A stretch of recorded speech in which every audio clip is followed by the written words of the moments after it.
and the neighbor, it was in town, kind of in the town, Yeah. And out in front of our building was a ditch with running water. And the kids in the neighborhood swam and played in that water. Okay. Well, I was probably 9, 10 years old maybe. And they tried to get me in there, and I would not get in that water. You wouldn't do it. Oh no, I was afraid I would drown. You didn't like the water. Still don't like water. Right. I still don't like water. You know that you get into and to be water immersed in. Yeah, bathtub is okay. Yeah. But I do the shower, not the bathtub. and the kids would want me to come and play with them, and no way.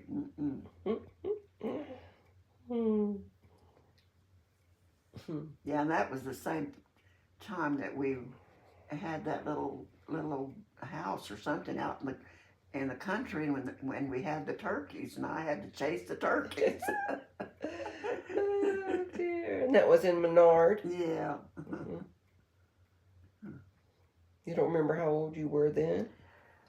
I was probably maybe 9 or 10 years old. Yeah.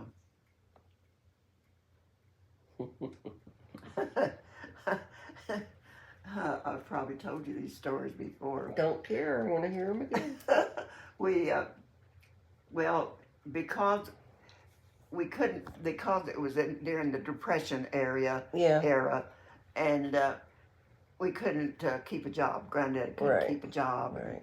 He went off into Kansas to help build reservoirs or something there on the farms, and we had to stay at home and keep the home lights burning, Now where was I going? Okay. Now this was a different time completely. We would come in the fall of the year. Mildred and I were the only ones that were in school about that time, and they would take us out of school and go up to La Mesa where the cotton crops were ready. And we'd go up there and we had to pick cotton. Yeah. And when we were living in Mullen then, and when we came home after the cotton was gathered, and we stopped in I don't remember the town of it. Anyway, it was somewhere before we got to our house, to Mullen.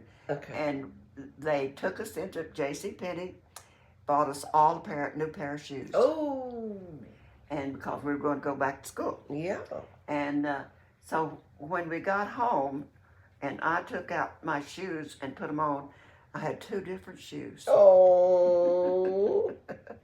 They different were sizes? kind of like Oxfords, but they weren't matching. Oh no. And they made me wear them anyway. Oh. They couldn't afford to go buy another pair. No. So I had to wear unmatching shoes when I go to school and keep my feet under the desk so nobody could see them. And how old were you then? Oh, I was probably 10 years old. Yeah. Oh. I think I was, it might have been, I think I was in about 2nd grade, so I probably was 8, 9. 7. Yeah, maybe.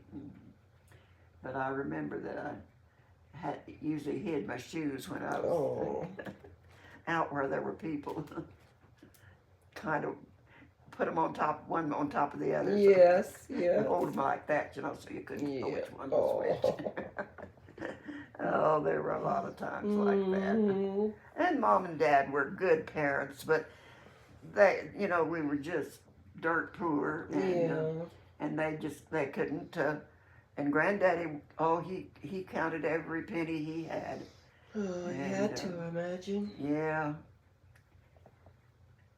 And then they finally settled in Roswell, that was after your dad and I were maybe married, and and he would. They lived well. They lived in a nice little house. In fact, they bought it in Roswell, and they were getting their pensions then, you know, Yeah. and everything. And so Granddaddy would go out for a walk in the area that they were living in. Yeah. And but he always had his wad of money Oh. in his pocket or in his neck somewhere. And Granny would she'd just tease him, or she would just get onto him, just bawl him out every time he went down the street with that wad of money. And she said, somebody's gonna knock you in the head and take that money, and you won't even know what happened. Well, luckily, nobody ever did. So. Oh dear. Yeah.